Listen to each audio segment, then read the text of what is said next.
आज हम लोग इस वीडियो में बात करेंगे अनुसूचित जाति और जनजाति अधिनियम 1989। इस अधिनियम में कुल 23 धाराएं हैं जिन्हें 5 अध्यायों में विभक्त किया गया है। अब धारा 1 क्या कहती है? संक्षिप्त और नाम विस्तार, संक्षिप्त नाम और विस्तार पूरे भारत में लागू होगी। 2 में क्या है? परिभाषाएं दी गई हैं। अब परिभाषा क्लास में ABCD करके दिया गया है, तो BC करके एक है आर्थिक बहिष्कार। यदि कोई आदमी किसी व्यक्ति को जो SC/ST के सदस्य आर्थिक बहिष्कार नहीं करेगा, काम नहीं देने देगा, या जो काम करता है उसे लेने नहीं देगा, या और लोगों को काम करना होने से रोकेगा, ऐसा नहीं करना चाहिए उसको। 2 के C या गा में क्या कहा गया? SC/ST है कौन? संविधान के अनुच्छेद 366 के 24 और 25 में जो वर्णित हैं वो SC और ST हैं। फिर यहीं पर क्या दे दिया गया है? पीड़ित EC करके है। पीड़ित में कौन आएगा? पीड़ित के अंतर्गत इस अधिनियम की धारा 2 के 1 के का SC/ST दिया था वो के अंतर्गत कोई व्यक्ति है और इस अध्याय के अधीन उसे पीड़ित किया जाता है या उसके तहत अपराध होता है, चाहे शारीरिक हो, मानसिक हो, मनोवैज्ञानिक हो, कष्ट होता है उसको और या उसके नातेदारों को, वो लोग पीड़ित की परिभाषा में आएंगे। फिर और इसी तरह वर्णित हैं कई चीज़ें। फिर आते हैं हम धारा 3 में। अब अत्याचार के लिए यदि कोई करता है तो दंड के लिए होना चाहिए। इसमें भी बहुत लंबा क्लास है, ZCB तक है, BC तक है, Z तक है। अब इसमें हम कुछ चर्चा करेंगे, बहुत सारी चीज़ें हैं, सब पे चर्चा नहीं होगी, लेकिन कुछ जो आते हैं R3(1) का फिर ABCD करके है। 3(1) में RSTUV 5, ये बहुत इंपॉर्टेंट है। R में क्या कहा गया है कि भाई कोई SC/ST का सदस्य है और आप धमकी दोगे, गलत बात है, सार्वजनिक स्तर पे। और S में क्या कहा गया है? SC/ST सदस्य को गाली गलौज करोगे। अगले RST में क्या कहा गया है कि SC/ST के सदस्य को आप क्या कर रहे हैं? जो कुछ पूजा वूजा के बारे में करता है उसको आप तोड़े उड़ेंगे। फिर उसके बाद के सेक्शन में क्या कहा गया? U में कि SC/ST के सदस्य को आप क्या है नीचा दिखाने के लिए आप लिखित रूप से क्या करते हैं, व्यंग्य रूप से क्या करते हैं, कमेंट करते हैं। और V में SC/ST का सदस्य है और कोई आदमी दिगंत है, मर चुका है, और उसके बारे में आप कमेंट करते हैं, खासकर अम्बेडकर जी के बारे में यदि कोई कमेंट करता है तो 3(1) का V सेक्शन है, उसके तहत वो दोषी होगा। फिर Z, B और C है, कोई जो डायन बताता है या आर्थिक बहिष्कार करता है, अर्थात 3 के अंतर्गत जो पूरी सीरीज है उसके तहत कोई व्यक्ति जो अनुसूचित जनजाति का नहीं है और उसके खिलाफ अपराध करता है, सजा 6 माह से कम नहीं होगी, 5 साल तक हो सकेगी और जुर्माना। मतलब उससे संबंधित 3(1) में जितनी सीरीज दी गई है उसमें कोई अपराध कोई करता है तो सजा 6 माह से कम नहीं होगी, 5 वर्ष तक हो सकेगी और जुर्माना है। फिर आते हैं हम लोग 3(2) में। इसमें भी 6-7 पॉइंट हैं। अब इसमें क्या है, ध्यान रखिए, बहुत इंपॉर्टेंट है। 3(1) में क्या है? कोई व्यक्ति मिथ्या साक्ष्य देगा या गढ़ेगा, कोई व्यक्ति मिथ्या साक्ष्य देगा या गढ़ेगा जिसका आशय किसी अनुसूचित जाति या जनजाति के सदस्य को किसी ऐसे अपराध के लिए जो मृत्युदंड से दंडनीय है दोष सिद्ध कराना है, और वो जानता है कि ऐसी स्थिति से चाहे वो मृत्युदंड से या आजीवन कारावास से दंडनीय होगा, और झूठी गवाही दे देता है। जो व्यक्ति झूठी गवाही देता है और उसके कारण SC या ST के सदस्य को फांसी हो जाती है, तो 3(2) के 1 ये कहती है जिसकी झूठी गवाही पर उस व्यक्ति को फांसी होगी, झूठी गवाही देने वाले को भी फांसी की सजा मिलेगी। IPC 194 में भी पढ़े थे ये। 3(2) में क्या कहा गया है? कोई मिथ्या साक्ष्य देगा या गढ़ेगा जिसका आशय SC/ST की अनुसूचित जाति या जनजाति के सदस्य को किसी ऐसे अपराध के लिए जो मृत्युदंड से दंडनीय नहीं है किंतु 7 वर्ष या उससे अधिक के अपराध के लिए दंडनीय है, तो मिथ्या साक्ष्य दे रहा है, तो जो मिथ्या साक्ष्य दे रहा है उसको सजा कितनी मिलेगी? 6 माह से कम नहीं होगी, 7 वर्ष तक हो सकेगी और जुर्माना। अब 3(2) में क्या वर्णित है? कोई क्या करता है, अग्नि से रिष्टि द्वारा SC और ST की संपत्ति को नष्ट कर देता है, जला देता है, संपत्ति को नष्ट करता है, तो सजा कितनी मिलेगी? 6 माह से कम नहीं होगी, 7 वर्ष तक हो सकेगी और जुर्माना। 3(2)(4) क्या कहती है? यदि कोई व्यक्ति SC/ST के भवन को, मकान जहाँ रहता है, निवास के रूप में प्रयोग करता है या पूजा स्थल के रूप में प्रयोग करता है और उसको जला देता है, जो व्यक्ति जलाता है उसे आजीवन कारावास की सजा होगी। 5 में क्या कहा गया है? 5 में ये कहा गया है, 3(2)(5) में ये कहा गया है, यदि कोई व्यक्ति SC/ST के खिलाफ कोई ऐसा अपराध करता है या सामान्य व्यक्ति के खिलाफ ऐसा अपराध करता है जिसमें IPC में सजा 10 वर्ष के लिए वर्णित है, तो एक व्यक्ति दूसरे व्यक्ति के साथ कोई ऐसा अपराध करता है जहां IPC में उसे 10 साल की सजा हो सकती है, लेकिन ये जिसके खिलाफ कर रहा है यदि वो SC/ST का सदस्य है तो उसे आजीवन कारावास की सजा मिलेगी। फिर 3(2)(5) में क्या है? चाहे किसी व्यक्ति के विरुद्ध या संपत्ति के विरुद्ध कोई ऐसा कोई अपराध करता है जो IPC में दंडनीय है, तो उसके तहत ही उसे जुर्माना भी दिया जा सकता है, जुर्माना लग सकता है। 6 में क्या कहा गया है?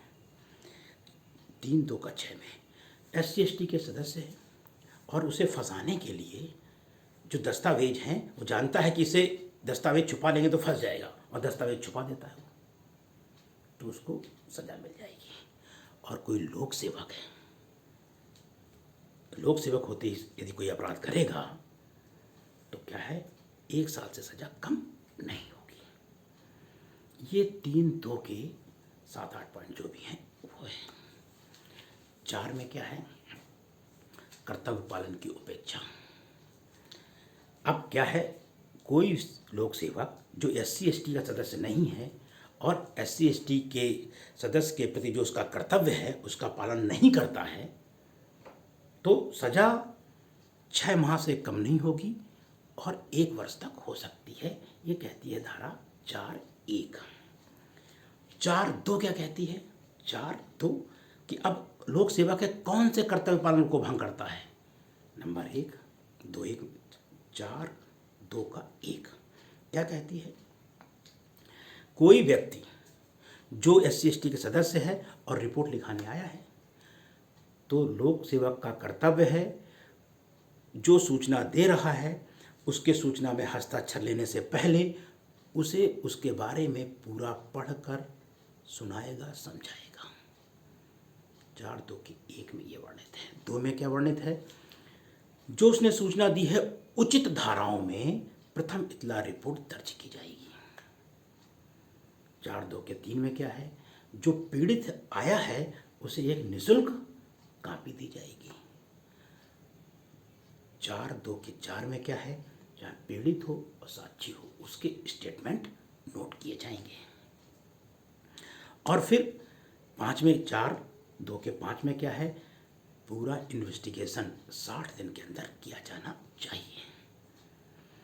4(3) में क्या वर्णित है? SC/ST लोक सेवा के लिए अपराध कर रहा है तो विशेष न्यायालय या अन्य विशेष न्यायालय इसका संज्ञान ले लेगा। ये थी आपकी 4। धारा 5 क्या कहती है? धारा 5 ये कहती है कि एक व्यक्ति SC/ST के खिलाफ पहले अपराध कर चुका है और फिर दूसरा अपराध कर देता है।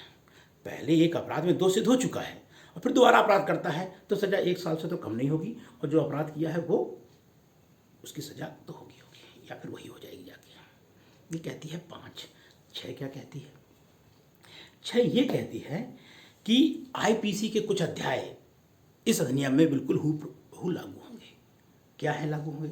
जैसे IPC की धारा 34, IPC का अध्याय 3, अध्याय 4 अध्याय 5A, धारा 149 और अध्याय 23 SC/ST एक्ट में IPC के अध्याय हूबहू उसी तरह लागू हो जाएंगे। धारा 7 क्या कहती है? संपत्ति का समापन। इस अधिनियम के तहत किसी व्यक्ति ने अपराध किया है और विचारण न्यायालय ने उस व्यक्ति को दोषी सिद्ध किया है, तो विचारण न्यायालय दोष सिद्ध करने के अतिरिक्त उस व्यक्ति ने कोई स्थावर या जंगम संपत्ति जिससे अपराध किया है उसके समापन का आदेश दे देगा। मतलब सजा तो मिलेगी, जिस संपत्ति से अपराध किया गया है उसको भी जब्त कर लेगी। ये कहती है 7(1). 7(1) के 2 में क्या कहते हैं? 7(2) में, यदि कोई व्यक्ति जिसने इस अधिनियम के तहत अपराध किया है और मुकदमा चल रहा है, विचारण के दौरान यदि न्यायालय को लगता है, विशेष न्यायालय या अन्य विशेष न्यायालय को, तो ऐसे व्यक्ति ने जिसने अपराध किया है उसकी स्थावर या जंगम संपत्ति की कुर्की का आदेश देगा, और यदि ऐसे विचारण का परिणाम दोष सिद्धि है तो उसकी संपत्ति उसके जुर्माने की सीमा तक समाहित कर ली जाएगी। ये कहती है 7। 8 क्या है? कुछ अपराधों के बारे में उदाहरण। कोई व्यक्ति इस अधिनियम के तहत अपराध के लिए अभियोजन किया जाता है और पता लगा है कि वो व्यक्ति अपराध करवाने के लिए इस अधिनियम के तहत किसी आदमी को पैसा देता है। 8(1) में पैसा दे करके करवा रहे हो, दुष्प्रेरण कर रहे हो। और लोगों के समूह, कई लोग मिलके यदि कोई अपराध करते हैं और SC/ST के खिलाफ है और खासकर वो संपत्ति के खिलाफ है, तो माना क्या जाएगा? सबके सामान्य आशय को अग्रसर करने में किया है, सब सजा पाएंगे। और 8(3) में क्या कह दिया गया? यदि कोई SC/ST को गाली गलौज करता है तो न्यायालय मान के चलेगा कि तुमको पीड़ित व्यक्ति की जाति का ज्ञान था। ये कहती है 8। 9 में नियम के बारे में है। राज्य सरकार कोई अन्य नियम बनाना चाहे कि SC/ST को कुछ फ़ायदा देना चाहे तो उनके पास यदि बजट हो, जो भी हो, तो कर सकते हैं। धारा 10 में क्या है? धारा 10 ये कहती है, चाहे कोई परिवाद किया गया हो, चाहे न्यायालय ने पुलिस रिपोर्ट दी हो, कौन से क्षेत्र जो संविधान के अनुच्छेद 244 में किसी मतलब अनुसूचित क्षेत्र घोषित कर रखा गया है, और वहाँ पे जाके कोई व्यक्ति अपराध करता है और पता चलता है कि अपराध कर रहा है ये, तो क्या करेगा? तो लिखित द्वारा उस आदमी से कहा जाएगा कि आप इस सीमा में ना आए और 3 साल के लिए बाहर चले जाएं। आप वहाँ से 3 साल के लिए बाहर कर दिए जाते हैं। ठीक, कोई बात, बाहर कर दिए गए। ये कहती है 10। 11 क्या कहती है? भाई साहब जा ही नहीं रहे हैं, तो पुलिस बुलाओ, गिरफ्तार करो, हटवाओ वहाँ से पुलिस से, या गिरफ्तार करवा लो। ये कहती है 11। 12 क्या कहती है? जिस व्यक्ति को हटाने के लिए कहा गया था उसकी फ़ोटो खींच लो, माप तौल और सब रिकॉर्ड में रख लो। और 13 क्या कहती है? ऐसे व्यक्ति को मान ही नहीं रहा है तो सज़ा 1 साल तक हो सकती है। ये था आपका 13। 14 में क्या है? न्यायालय, विशेष न्यायालय या अनन्य विशेष न्यायालय। राज्य सरकार राज्य के उच्च न्यायालय के मुख्य न्यायाधीश की सहमति से, परामर्श से राजपत्र में घोषणा करके एक या अधिक जिलों में विशेष न्यायालय या अनन्य विशेष न्यायालय की स्थापना कर सकेगी। और जो न्यायालय स्थापित किए जाएंगे उन्हें प्रत्यक्ष रूप से, डायरेक्ट रूप से संज्ञान लेने की क्षमता होगी। और इतने न्यायालय स्थापित किए जाए राज्य में कि यदि ऐसा कोई मुकदमा आए SC/ST से संबंधित तो 2 माह के अंदर उसको निपटा दिया जाए। ये कहती है 14। 14(a) क्या कहती है? अपील। इस अध्याय के तहत कोई अपराध किया गया है, CRPC की किसी बात के होते हुए इस अध्याय के तहत कोई अपराध किया गया है, विशेष न्यायालय या अन्य विशेष न्यायालय के किसी डिक्री, आदेश या किसी डिक्री, निर्णय या आदेश जो अंतर्वर्ती नहीं है, चाहे वो तथ्य का प्रश्न हो चाहे विधि का प्रश्न हो, अपील उच्च न्यायालय में होगी। 14(a) के 2 में क्या कह दिया गया है? CRPC की किसी बात के होते हुए भी, CRPC के किसी बात के होते हुए, जो धारा 378 के 3 में वर्णित है, सेशन न्यायालय ने या मतलब कि विशेष न्यायालय या अनन्य विशेष न्यायालय ने कि जमानत को मंजूर या नामंजूर किया है, अपील उच्च न्यायालय में ही होगी। अपील कितने दिन में करना है? भाई 90 दिन में आप अपील कर दीजिए। कारण बता दिए कि सर ये कारण से नहीं हो पा रही है तो 90 दिन के एक्सटेंशन मिल जाएगा, कुल मिला के 180 दिन में कर लीजिए। और जिस दिन न्यायालय में अपील ग्रहण कर ली गई है तो 14(1)(3 क्या कहता है कि पूरा मामला 3 माह के अंदर से निपटा दीजिए आप। 15 में क्या है, पीड़ित और साक्षियों के अधिकार में लंबी सूची दी गई है। फिर पीड़ित और साक्षियों के अधिकार क्या है भाई, उनको संरक्षण मिलना चाहिए, आय जाने का व्यय मिलना चाहिए, पुनर्वास मिलना चाहिए, ठीक है। कुछ सरकारी स्कीम बनाए तो उनको पैसा दे दे, कुछ पैसे का हिसाब किताब कर दे, वो खुद वाद ले आए, ना ले आए तो NGO वगैरह वाद लाएँ तो ला सकते हैं।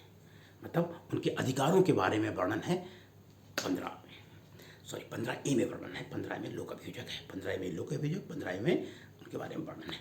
16 में सिविल नागरिक के तहत एक एक्ट है 10A। सरकार क्या कर सकती है, सामूहिक जुर्माना आरोपित कर सकती है।